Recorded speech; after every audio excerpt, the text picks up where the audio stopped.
All right, so today what I have is Bond Number Nine's Lafayette Street, and also I have several other alternatives of that fragrance. And what I'm going to be doing today is pretty much giving my take on which one of these alternatives to Bond Number Nine I think is the best, and also sort of ranking them, from worst to best. So just to get started here, when it comes to Bond Number Nine, if you're not familiar with the notes of that fragrance, the Bond Number Nine Lafayette Street, in the top notes, you're gonna get bergamot, flowers, and coriander. In the mid, you're gonna get apple, ambroxan, and vanilla. And then in the base notes, you have tonka bean, ambergris, and woodsy notes, all right? So to my nose, when I first spray on the Bond Number Nine, I would say the main notes that I get when I actually smell this are the bergamot, the apple, and the vanilla. You do definitely get, a floral aspect to the fragrance as well. I'm also getting, like a sort of ambroxan feel to the fragrance as well. But at least to my nose, the main things that I pick up are, again, the bergamot, the apple, and the vanilla. And it's a fresh, but at the same time, sort of sweet type of fragrance. But it does have a lot of versatility, in my opinion. So this isn't, in my opinion, like a fragrance that you would only sort of wear like in the fall and the winter time. I think that this is still a fragrance that you could wear all year round, especially like if you're in a climate controlled environment. Now, if you're outside in the summertime, this definitely would not be my, choice to wear, because it can become pretty heavy, especially, if you sort of overspray the fragrance. But I think, if you work in an office or something like that, and, you've worn this for, the fall, the winter, and the spring, I still think that you could wear this in the summertime. You would just have to maybe dial back on the amount of sprays, that you would actually spray on for this.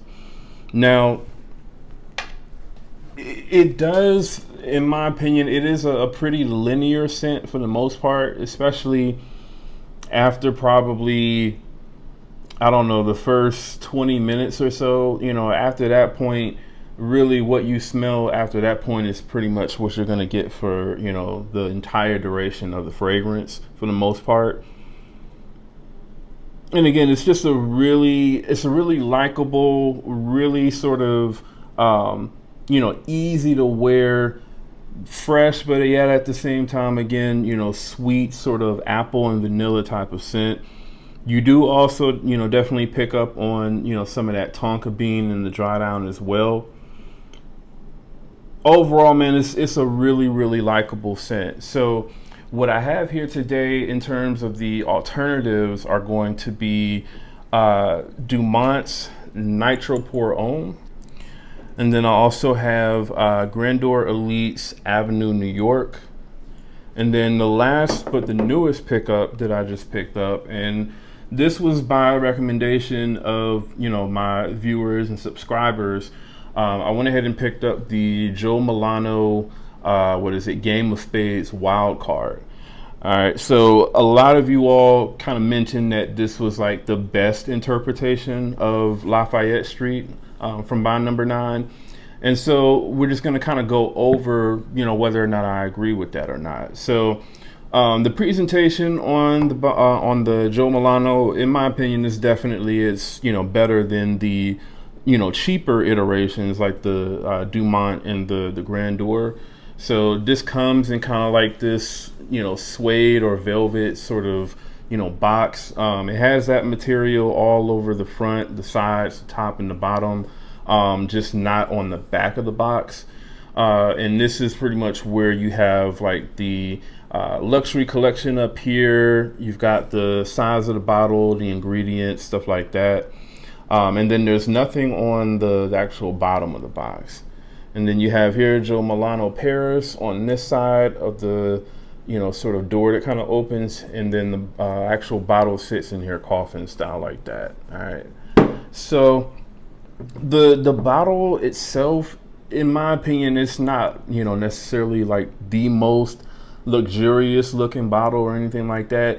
It is definitely a heavy bottle. I can say that for sure. The cap isn't necessarily that heavy. I mean, it does feel like it's a metal cap, but it's not, you know, a super heavy cap, but the actual bottle itself does feel pretty heavy. All right. And you've got Game of Spades Wildcard on the front there, and then Game of Spades Wildcard down there at the bottom, and you got a spade on the top of the cap. The sprayer on this one is the best out of all of these. This has like an actual pressurized atomizer, whereas I believe the Grandora, I don't think this one has a pressurized one. Yeah, this one doesn't have a pressurized sprayer, and neither does the Dumont. All right. Now, in terms of the smell differences between these, there is definitely, I guess I could say there's one that's better than the others, you know, by a pretty considerable margin. So I'm just going to spray these on here. So all the way over to the left is going to be the Avenue New York.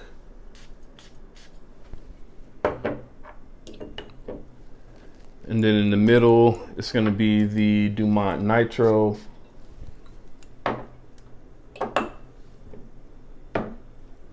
And then Game of Spades Wildcard off to the right here.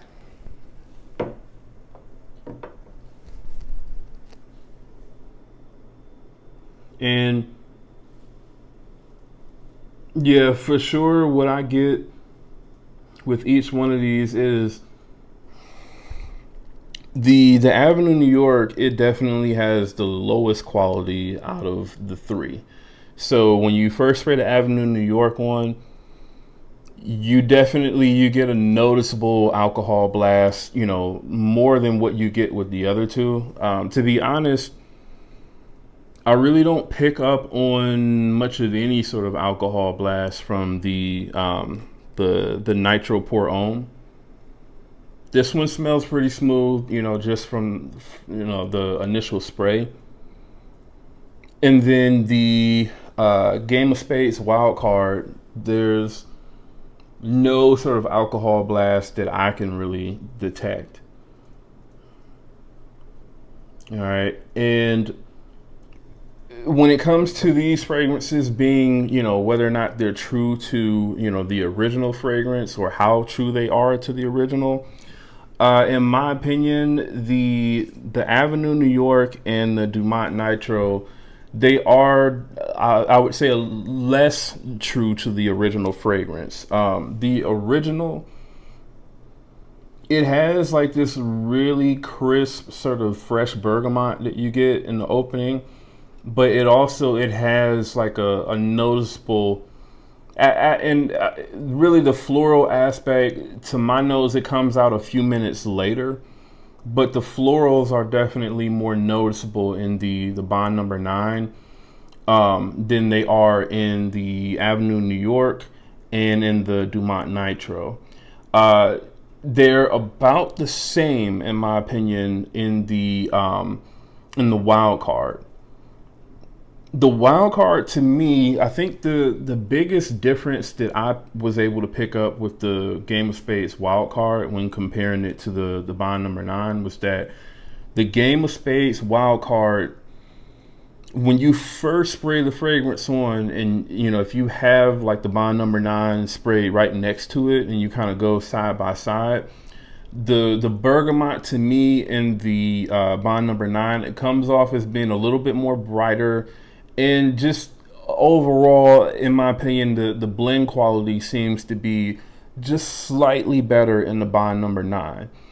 Now, that's not something that, you know, from what I can tell, really carries on past, like, you know, the first couple of minutes of the fragrance. Because that's the amount of time that I really noticed that bergamot note, you know, the most is during like the first couple of minutes. And, you know, that's typically what it is in a lot of fragrances. You know, when you first spray the fragrance on, you get like that really nice blast of bergamot, and that's typically what a lot of fragrances now kind of used to draw you into the fragrance, or, you know, kind of get your attention. But normally after the first few minutes, that bergamot note has either completely gone away, or, you know, it's overtaken by a lot of the other notes, especially in the mid and the dry down. So that's the same thing that I get with the original Bond Number 9, Lafayette Street, and then the same thing with the Wildcard. Now, I would say after like the first 5 to 7 minutes or so, that's when that bergamot note that goes away. And then after that, I'm getting more so kind of like the florals mixed with the apple, the vanilla, the tonka, and you start to get a sort of dry woodiness from it as well. But it's, in my opinion, floral dominant, the original fragrance, as well as the Game of Spades Wildcard. Whereas the Avenue New York and the Dumont Nitro Pour Homme, these, they have a much more sort of sweeter feel to them. So it smells more like you're getting a lot more of sort of like the vanilla and the tonka bean, especially from the Avenue New York, than what you're getting of like the sort of floral notes. Now, the Dumont Nitro is also, it's heavier on the apple note, from what I can tell, than what it is the florals. And the apple does smell pretty synthetic. So this definitely, it doesn't smell like a natural sort of apple note. But that's what I'm getting from the Nitro Pour Homme. It is definitely heavier on the apple note than what it is on those, you know, sort of florals. Whereas the Game of Spades Wildcard, to me, is a lot more sort of well blended. And you're not really getting too much of anything, you know, over the other when it comes to the Game of Spades Wildcard. And that definitely, that mirrors the Bond Number 9. Now, the Bond Number 9, after, in my opinion, like the first 30 to 45 minutes or so, if you compare the Bond Number 9 to the Game of Spades Wildcard, you know, in terms of strength, the Wildcard is at least about twice the strength of the Bond Number 9. So that was something that I was, you know, pretty, you know, shocked to see, was that this was, you know, so much stronger than what the Bond Number 9 was. And it's stronger than the Bond Number 9 without like compromising the quality of the smell. That's the biggest, you know, takeaway that I got from comparing the two fragrances, was that the Game of Spades Wildcard is, for the most part, Bond Number 9 Lafayette Street, just with better strength and longevity as well. But the quality is exactly the same as what the Bond Number 9 is. You know, again, if we're comparing like the first few minutes of the fragrance, yeah, the Bond Number 9 is going to be slightly better than, you know, the Game of Spades Wildcard. But in my opinion, when you're talking about a fragrance that is a fraction of the cost of something, and it's pretty much the exact same as the more expensive fragrance, except the shortest part of the fragrance is just a little bit lesser in the cheaper, you know, fragrance, but everything else is the same. In my opinion, the lesser expensive fragrance is the obvious choice, at least for me anyway. I couldn't necessarily see myself paying Bond Number 9 prices for a fragrance that is not going to give me as much performance, but, you know, smells slightly better for like the first 3 to 5 minutes. That's, you know, that, at least for me anyway, is just not really worth it. So it all just kind of depends on what you look for in fragrances and, you know, what you're willing to pay. But at least my takeaway on this would be, you know, again, The Avenue New York from Grandeur Elite, this one would be at the bottom, in my opinion, when ranking, the best sort of Lafayette Street clone. This is definitely going to be on the bottom tier of that. The Nitro Pour Homme is, in my opinion, going to be a little bit higher up, but this kind of does its own sort of thing. So it's not like a one-to-one clone or anything like that. This is going to be more of sort of like an inspiration, but like with a twist. Like I said, this definitely has a heavier emphasis, in my opinion, on the apple than what it does on that sort of, floral aspect to the fragrance. So some of you all may actually prefer the way that the fragrance is done in this fragrance than what you would, the Game of Spades or the, the original fragrance. So it just all depends on, again, what you're looking for. But this is definitely going to give you considerably more performance in terms of longevity than what the Avenue New York will. And in my opinion, also projection as well. All of these Nitro fragrances, they perform extremely well. They're at least, everyone that I've worn, each time that I've worn the fragrance, it's lasted me at least over 8 to 10 hours. So, that's definitely, it's a positive, for sure, especially when you consider how cheap these fragrances are. Typically, per bottle, these normally go for like around, I think, $37 to $40 or so. I believe it's Perfume Online USA or something like that. I'll leave links in the description to where you can buy those. But yeah, these are definitely cheap fragrances for sure. All right. And then the Game of Spades Wildcard, this is going to be the most expensive, sort of alternative to Bond Number 9 Lafayette Street. I was able to pick this one up from foreverlux.com, I believe is where I got this one from.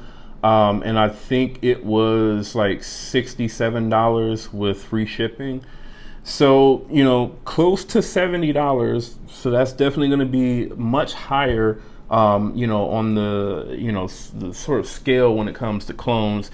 Definitely going to be over double the price of this fragrance and almost double the price of this fragrance. But again, the quality is right there on par with the Bond Number 9, and this actually gives you better performance than what you get with the Bond Number 9. So I do think that, while, yeah, this one is a little bit more on the expensive side for a clone, it is worth it in my opinion. All right. So that is my take on these clones. This fragrance also, just for performance, I got over 12 hours with this fragrance. So, performance wise, the longevity is great with this. And it definitely gave me better projection than what I got from the Bond Number 9. Like I said, it gave me at least double the projection strength than what I got with the Bond Number 9. When it comes to the Nitro Pour Homme, in my opinion, was a little bit stronger. But again, these fragrances, they are all very, very strong. And a lot of these fragrances are stronger than, most fragrances go, in my opinion, they have more of a sort of synthetic sort of feel to them. But they are really, really good when it comes to longevity and projection. So if that's something that, you really, really care about, then I would say, you may want to look into, possibly getting this one, especially if you don't want to pay double the price for this one. But the Game of Spades Wildcard, hands down, is going to give you the best quality, the best, blend quality. Just overall, man, it's the best fragrance for sure. It is the best fragrance. So this is the one that I recommend, and it is, for the most part, pretty readily available. I believe sites like, again, Forever Lux has it. I can't think of the other sites, but I know I saw at least like maybe 2 or 3 other sites that had them that are, you know, pretty reputable sites. So just do pretty much like a Google search on this Game of Spades Wildcard by Joe Milano. This is a parfum concentration as well. So, you know, again, this is going to be pretty long lasting. And yeah, just do a Google search on it. If you don't want to necessarily use my links that I'll have in the description of the video, and you know, you should be able to find some pretty reputable websites that, you know, are also selling this fragrance. All right. So again, this is going to be Game of Spades Wildcard. This is going to be Nitro Pour Homme from Dumont. And this is going to be Avenue New York from Grandeur Elite. All right. So that's my take on these fragrances. Let me know in the comments what you all think about these fragrances. Do you all agree that the Game of Spades Wildcard by Joe Milano is the best Lafayette Street interpretation? If not, let me know in the comments. And again, if you're brand new to the channel, do me a favor, go ahead and subscribe. And again, that's Jamar from Vegas Scents. I'll see y'all in the next video.